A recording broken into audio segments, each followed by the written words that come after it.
happened to Caitlin Clark. They'll be back in playoff action tomorrow against the Connecticut Sun in an elimination game. These early series in the WNBA are best of three. Best of three. And so I'm sitting here last night, yesterday after our show. I told the crew, I was like, hey, go hunt up. I can't wait to see what ESPN or Fox Sports or mainstream media is saying about DiJonai Carrington stabbing Caitlin Clark in the eye intentionally, in my view, with her fingernail. This is as close as we'll probably ever get to Tanya Harding, Nancy Kerrigan all over again. That's what this was. And I know Jeff Gillooly or whatever was the guy that beat up Nancy Kerrigan, but it was Tanya Harding, Nancy Kerrigan. And I'm like, we got it again going on in the WNBA. Surely the mainstream media, surely the corporate media that cares so much about racial equity and racial justice is going to be all over this. That the biggest star in American sports, the woman single-handedly carrying the WNBA to relevancy, the woman who is allowing all these other spoiled, entitled brats to fly private to basketball games, the woman who gives them a glimmer of hope that the WNBA won't lose $50 million this year like they have every other year in their existence. This league was at the brink of extinction. It was trending the other direction, down. It had peaked, I believe, in the early 2000s, and now in 2024, it was like, oh, all hell has broken loose. The WNBA is going to crash into oblivion. And many people would have celebrated that, including me. I've never liked the WNBA. I don't particularly enjoy watching tatted up women play a bad form of NBA basketball. It's not my cup of tea. That is a very good way to put it. That's a very good way to put it. And that's how a lot of male figures feel. They don't want to watch WNBA. They don't want to watch women's basketball. They don't. They're not interested. How many times have we seen a women's basketball game played at a BJ's, a Barney's, any type of sports bar, Applebee's, whatever's next to you guys, cheesecake, whatever you got? When's the last time we've seen it? When's the last time we called our boy or called your friend like, yo, the WNBA game's on today. The Indiana Fever are playing the Chicago Sky today. 6 p.m. Where are we watching it? But I know when the Lakers play, hey, where we out on Friday? That's just what it is. And that's just how it has been. There's never been a spark in WNBA basketball until Caitlin Clark got there. And I'm going to be quite honest. I don't even know if Angel Reese would have had this type of impact by herself. I really don't. I think Caitlin Clark is the main person driving ratings, breaking records.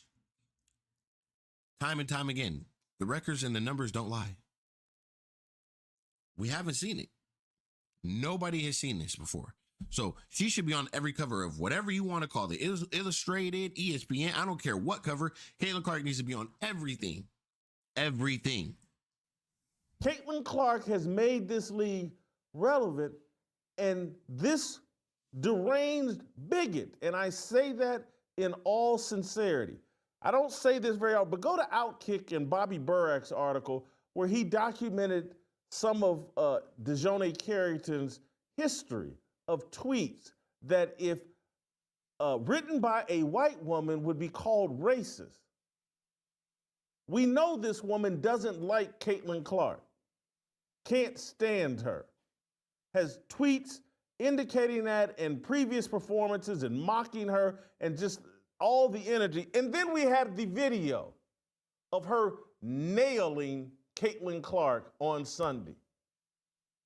And so I foolishly assumed, play the video of Carrington nailing Caitlin Clark. I assume, I mean, are you kidding? Did her hand catch a cramp? Look at what her fingers and hands do. That's one of the funniest things I've ever heard Jason say, bro. This is intentional. And so I just assume that all the social justice, racial justice warrior people would be up in arms and be like, hey, we got to call balls and strikes here. Man, this certainly looks racist. And so I had the team. I was like, hey, tell me what ESPN says about this. Is there a conversation going on at ESPN, Fox Sports about, hey, DiJonai Carrington has to be suspended? We're talking about a sports environment that has gone overboard with player safety. And you know what? I just watched the ESPN segment, and they're not going to talk about it, Jason. It's funny to me how they're just kind of brushing it under the rug. They're kind of just skipping past the situation. You know what's funny, Mr. Jason? Respectfully, sir. Now that you brought it up that you had your team go out and find and search content, ESPN, da-da-da-da-da, they must have found something else they didn't like. Because I got the email. They might have found something else they didn't like. I got the email. No worries. Like Dan says, I digress before I turn it up in here. Moving forward. So as far as Jason stating, what are we going to do? ESPN's not talking about it. We're the only people talking about it. People like Jason actually doing something right and talking about it. I actually give credit to Jason for actually bringing this to light. And he's been one of the most consistent to talk about the situation and call it out. Because I just watched Elle Duncan in their show. That's a main ESPN segment. And they are literally, shush, don't talk about it. I'm not entertaining it. Like, wow. So we're just not going to protect the main meal ticket that has to do with growing this WNBA business and league. It's BS. And I'm going to keep saying it. What is it going to take? Is it going to take for you guys to really hurt Caitlin? For you guys to really understand how much of an impact she has? I think the WNBA thinks that, oh, her fans, everything changed already. It's permanent. Oh, no, okay. Let Caitlin Clark go down. Watch where this league goes. Mark my word. You want to know how I know that? Because you guys don't even come close to any of the numbers that Caitlin Clark does. Not even close. You guys don't even come close in anything. Nothing. Hot dog sales, jersey, nothing. Nothing. So you have a rookie who doesn't even play, who has more jersey sales than damn near half the WNBA, if not 85% of the WNBA, and Kate Martin, because that's Caitlin Clark's teammate, ex-teammate. Don't you guys get it? It's that type of effect. Don't you guys get it? Kate Martin doesn't even step on the floor right now, and she gets more jersey sales than you guys. Come on, man. Someone breaks the fingernail in the NFL now, and they'll stop the game and have a moment of silence. And oh my God, the quarterback, the defensive lineman fell on top of the quarterback. That's a penalty. That's a flag. Everything in sports has been emasculated in the name of safety. Safeties are all these players. We must protect them. They're so vital. They do so much cancer research in their off seasons. They go into these ravaged ghetto communities and invest all of their money and spend all of their time trying to save children. We must protect their safety. These men are so important that we can't allow them to collide at home plate in a baseball game anymore. We must protect their safety. You can't fight really in hockey anymore. We must protect their safety. I hope he's saying like we don't want to see them fight in hockey, because this year I saw the most fights in hockey I've ever seen. I'm talking about puck drops, not even going for the puck. Leave the puck on the floor in the middle. And I'm talking about gloves off, sticks down, man on man, one on one. I hope he's talking about, please, like, let's work on stopping the fighting. Because if he's talking about there's no fighting in hockey, he's crazy. Crazy. There are no goons in hockey anymore. Yeah, Jason, you don't watch hockey, brother. You were doing so well. Jason, brother, look, listen, you don't watch hockey because I watch hockey. They're fighting like bloody, like swinging, punching, way worse than this. So I'm lost at that statement. I know you don't watch hockey now. No Charles Oakley's in basketball. You can't fight in the NBA. You can't play physical in the NBA. You can't do what was done to Michael Jordan. But in the WNBA, another girl can take her fake fingernails and stab them towards the eye of the woman carrying the league. The only reason they're flying private, the only reason why they're drawing increased television ratings and attendance numbers. Yep. You can do whatever you want to Caitlin Clark, and no one has a word to say about it.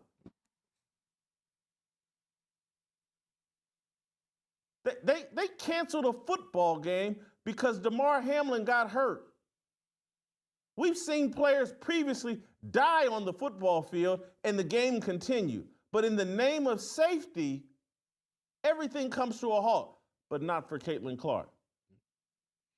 Not when a black girl attacks a white girl on national TV. Nothing to see here, nothing to talk about, no repercussions. Everybody is afraid of DiJonai, Carrington, and whatever Black Twitter is, and whatever the social justice, Ben Crump, the whole Black Lives Matter movement. Everybody's afraid. And this, I'm sorry, this is critical because how long have we said, have people gone along with the illogic of, well, black people can't be racist. They have no power. Jason, you have no power. You're black.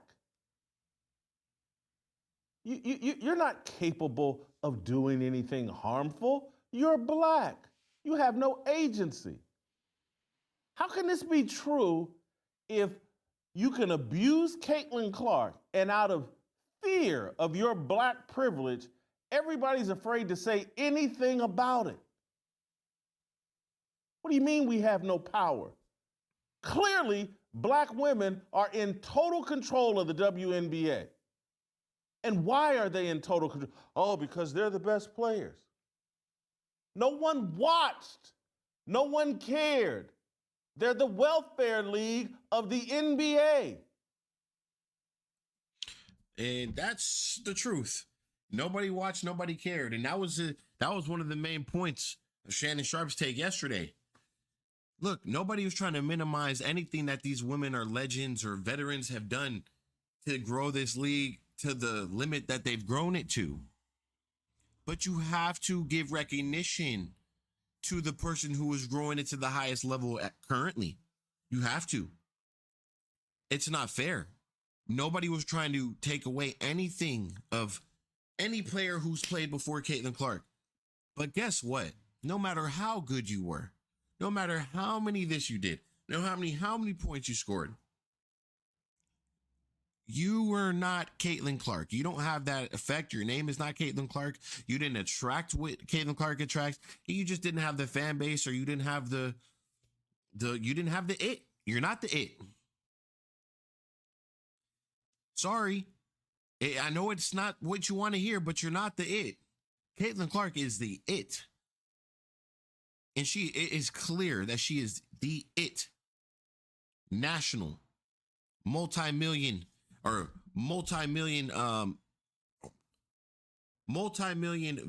viewership, I guess you should say. Got my words twisted right there. I mean, the viewership, the ratings, the records, everything to this point has proven Caitlin Clark, she's next level goated.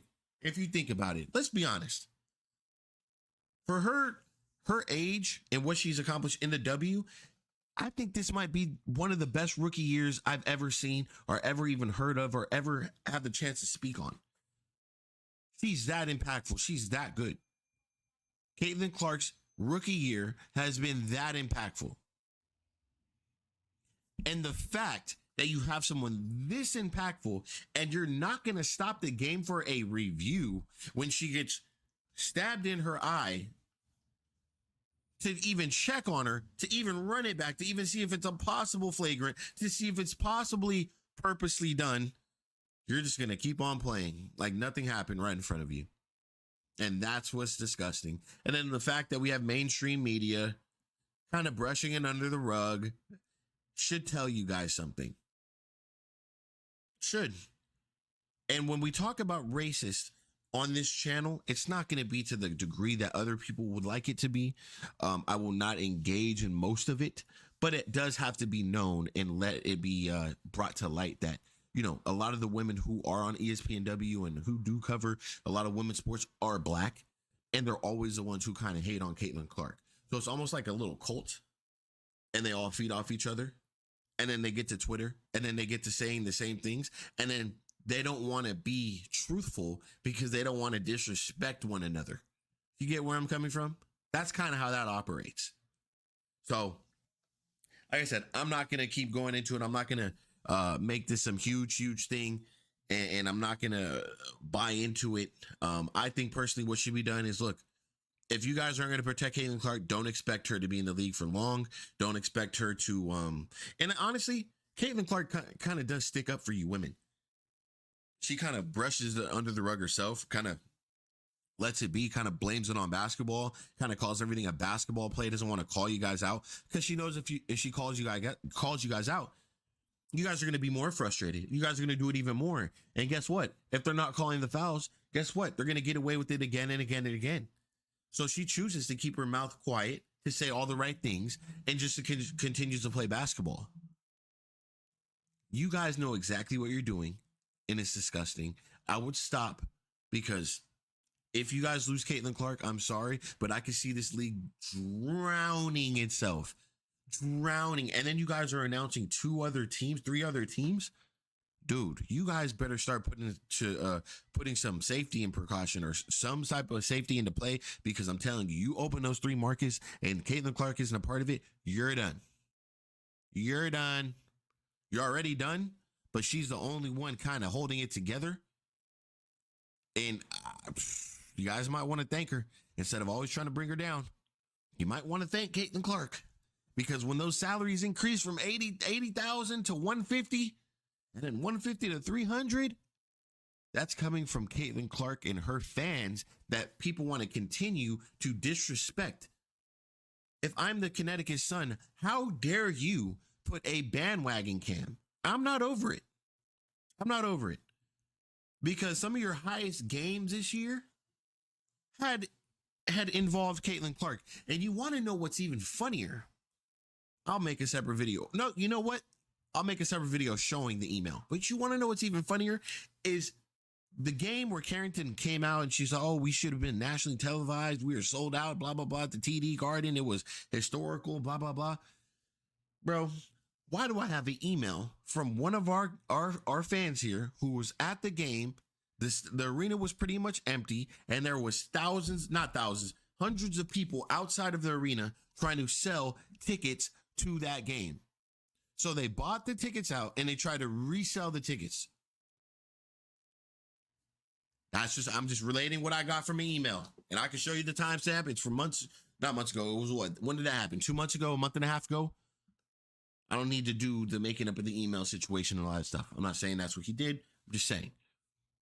But look, you know, I'm going to end this here. Shout out to Jason for a great show. Shout out to Jason for holding the WNBA and ESPN accountable. The ESPN woke clan, whoever, hold them accountable. Continue to put this to light, Jason. You have one of the biggest platforms on here. We're going to continue to support you as long as you're making good takes, good or bad, man. Look, I appreciate you guys. Welcome to the channel. Hopefully that, you know, they're able to do something about this, but it's going to take a lot more than just us and Jason and everybody to get through these women. And honestly, I'm afraid Caitlin Clark will eventually get hurt if they don't stop. So look, man, I'm gonna catch you guys on the next video. I appreciate you guys. Welcome to the channel. I'm out of here. And by the way, make sure you guys get a workout in today. W workout if you guys got a workout, or if you're going to get a workout, type workout. I'll catch you guys in the next video. I'm out.